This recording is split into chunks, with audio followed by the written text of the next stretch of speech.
এই আজকের চতুর্থীর সকাল, একদম ঝাঁকানাকা আকাশ দিয়ে চতুর্থী শুরু হচ্ছে। আর নিশ্চয়ই শুনতে পাচ্ছ ওই পাশে অলরেডি মানে গান বাজনা বাজতে শুরু করে দিয়েছে। এখন আকাশ কালো মেঘে না ঢাকলেই ব্যাপারটা সুন্দর হবে। Good morning everyone, welcome back to my channel to a new blog. আশা করি তোমরা সবাই খুব ভালো আছো। আর শুভ চতুর্থী সবাইকে, শারদীয়ার অসংখ্য শুভেচ্ছা। এই কদিন ব্লগ বানাতে গেলেও একটু প্রবলেম হবে, কারণ চতুর্দিকে একটু নয়েজ আছে, মানে গান টান বাজবে, আর গান বাজলেই তো ইউটিউবে একটা কপিরাইটের ব্যাপার থাকে। তো যাই হোক, কালকে লাটুকে ইনজেকশন দেওয়ার মানে স্যালাইন দেওয়ার পর শরীরটা আগের থেকে অনেক বেটার। আজকে সকাল 6টার মধ্যে ডাক্তার আসার কথা ছিল, তো উনি আবার দমদমে একটা অপারেশনের জন্য গেছিলেন, তো উনি আসবেন বেলার দিকে। তো যাই হোক, 3 দিন পর পর চলবে আর 14 দিনের ওষুধ, তারপরে আশা করা যায় ঠিক হয়ে যাবে। তো এদিকে তো আকাশটা একদম ঝাঁকানাকা দেখে মনটা সত্যিকারে ভালো হয়ে গেল। আর খবরেও দেখাচ্ছে খুব একটা বৃষ্টি হবে না, হালকা পাতলা হবে। তো যাই হোক, সবাই খুব খুব খুব এনজয় করো দুর্গাপুজোতে। আর কোথায় কোথায় তোমরা প্যান্ডেল হপিং করছো বা কি, কমেন্ট সেকশানে জানিও। আজকে পুজোর চতুর্দিক থেকে গান তো বাজছে ঠিকই, মনে মানে মা যখন এসছে মনে কোনো না কোনো জায়গায় একটু হলেও আনন্দ আছে।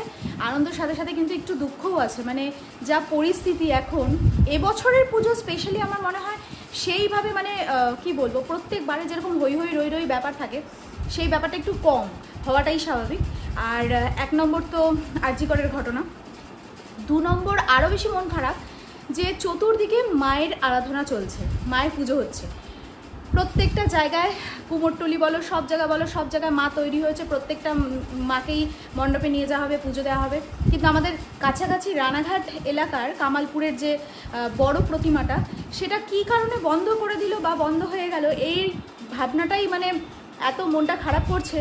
আর এই বৃষ্টির জলের মধ্যে এত বড় ঠাকুর বানানো হয়েছে, সেও তো একটা মাইন্ড, তো মানে এত খারাপ লাগছে। কিছু কিছু ঠাকুর পুজো হবে, আর যেটা এত কষ্ট করে বানাচ্ছিল এত বড় ঠাকুর, সেটা বন্ধ হলো। কি কোনো কারণ মনে হয়, কি কারণ আমি অন্তত জানি না।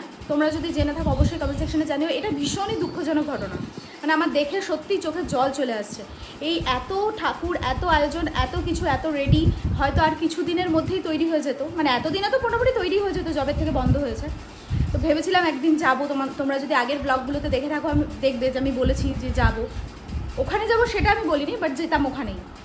কিন্তু মানে এত খারাপ লাগছে না। আর সবাই এখন যাচ্ছে ওই ভিডিওগুলো করছে আর ওই ভিডিওগুলো ছাড়ছে যেগুলো জলের মধ্যে প্রায় ডুবুডুবু অবস্থা ঠাকুরগুলোর, মানে এক এক জায়গায় পুজো হচ্ছে আর এক জায়গায় পুজো বন্ধ করছে। তাহলে এইরকমভাবে পুজো হওয়ার কোনো দরকারই তো নেই, তাহলে তো পুজোটা পুরো টোটালি বন্ধ করে দিলেই ভালো হয়। জানি না কি ব্যাপার, কি বৃত্তান্ত, বড়রা মানে প্রশাসন কি ভাবছে ভগবানই জানে। তো যাই হোক, এখন রেডি সেডি তো হয়ে গেছি, এখন বসে রয়েছি কখন লাটুর ডাক্তার আসবে। তারপর আজকে এমনিতেই রবিবার, দোকানের চাপ রয়েছে, তো যদি ডাক্তারবাবু আসতে একটু দেরি হয় তাহলে আগে দোকানে যাব, আর না হলে একবারে লাটুর ভ্যাকসিন করিয়ে তারপর যাবো। আর আজকে অনেক দিন বাদে, ও না এটা তো দুপুরের জন্য ডাল বসছে, আর অনেক দিন বাদে হচ্ছে আমাদের রুটির সাথে ডাল চচ্চড়ি। তো সুব্রত বললো, আর ওখানে আটা মাখা রয়েছে, এখন রুটি হবে।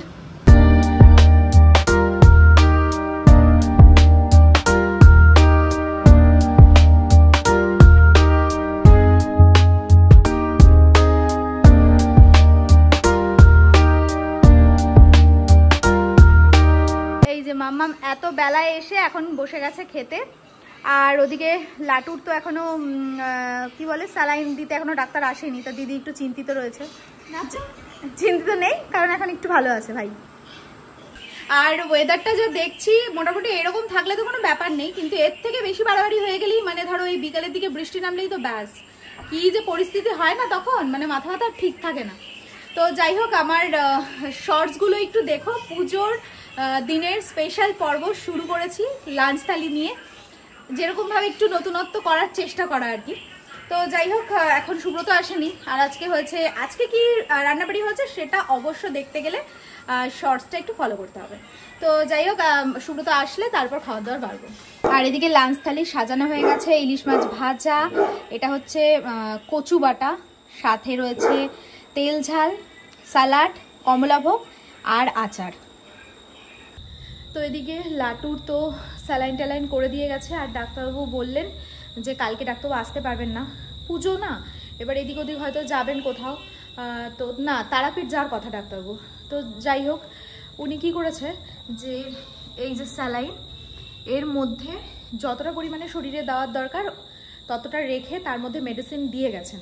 তো কালকে সকালে আমাদের এখানে একজন যিনি ফার্স্ট ওকে স্যালাইন দিয়েছে সেই দাদাকে দিয়ে কালকে লাটুকে স্যালাইন দেওয়াতে হবে। কালকে দেওয়ালেই মোটামুটি কমপ্লিট, আর ওষুধের কোর্স মানে ওষুধগুলো প্রেসক্রাইব করে দিয়ে গেছে, তো সেগুলো চালু হবে। তো তাই করলে মোটামুটি ও ঠিক হয়ে যাবে। এবার নিউর আবার কি হয়, নিউকে তো ওষুধ দিয়ে গেল, তো নিউ যদি ওই ওষুধ খেয়ে কাজ হয়ে যায় তাহলে আর ওর এরকম সিস্টেম হবে না, নাহলে আবার ফের ওর এরকমই সিস্টেম শুরু হবে। মানে কি বলবো আর, মানে একদিকে ভালো আর একদিকে আবার নিউ অসুস্থ মতন লাগছে। মানে কালকেও খাইনি, আজকেও খুব একটা খাইনি, দেখা যাক কি হয়। আর এদিকে আমি তাড়াতাড়ি আজকে রেডি হয়ে গেছি, বাজে এখন 5:30, তাড়াতাড়ি করে যাই। আর এমনিতে তো বেলা ছোট হয়ে এসছে, 5:30 মনে হচ্ছে না যে বাইরে 5:30 বাজে, মনে হচ্ছে প্রায় 6:30 7টা বাজে। তো দোকানে ভিড়, চটপট করে দোকানে যাই।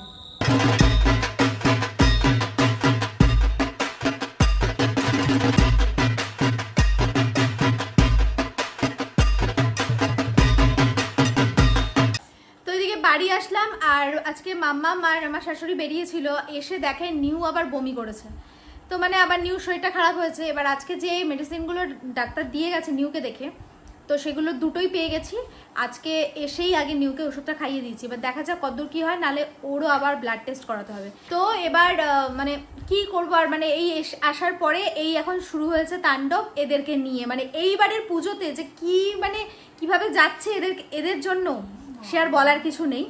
তো যাই হোক, এবার এর মধ্যেও একটু প্ল্যান করতে হচ্ছে যে যদি একটু ঠাকুর দেখতে যাওয়া যায়, মানে কোনোবারই যাওয়া হয় না এলাকা ছাড়া, তাই না মামা? আমার এটাই জীবনে দুঃখ। তো এবারে খুব চাপাচাপি করছে যাওয়ার জন্য। এবার সেরমভাবে এখনো কিছু প্ল্যান হয়নি, আর যদিও বা প্ল্যান হয় তাহলে তো সেটা তোমরা দেখতেই পাবে। আর এখন তাড়াতাড়ি করে খাবার টাবার বাড়ি, তো এইসব কাজকর্ম করে উঠলাম। কাজকর্মর মাঝে মাঝে এখন প্ল্যানিং চলছে শুধু কোন দিন কোন ঠাকুর। তো প্রত্যেক দিন ঠাকুর দেখা আমাদের পক্ষে সম্ভব না, স্পেশালি আমার পক্ষে তো নাই, ওই ভিড় ভাড়াটার মধ্যে ধাক্কাধাক্কি করে ইম্পসিবল ব্যাপার। তো দুটো দিন, যেই দুটো দিন আমি আর বাম্মাম দুজনে বেরোবো, তার মধ্যে একটা দিন আরও দুজন স্পেশাল থাকবে মানুষজন, তো যাদের তোমরা অলরেডি আগে দেখেছো ব্লগে। তো যাই হোক, দুটো দিন দুটো জায়গায় যাব। কালকে একটা জায়গায় যাওয়ার প্ল্যান আছে, আর ষষ্ঠীতে আরেকটা জায়গায় যাওয়ার প্ল্যান। এবার দেখা যাক কোন দিন কী হয়। তো যাই হোক, তোমরা কিভাবে পুজো কাটাচ্ছ, আর খুব খুব খুব সাবধানে ভালোভাবে পুজো কাটাও। আর আবার বলছি শুভ শারদিয়া। তো যাই হোক, আজকের মতন ব্লগটা এখানেই শেষ করছি, দেখা হচ্ছে নেক্সট ব্লগে। ততক্ষণের জন্য খুব ভালো থেকো, সুস্থ থেকো, আর অবশ্যই ওয়েটা মিটের সাথে থেকো। সো চলো আজকের মতো tata, bye and good night.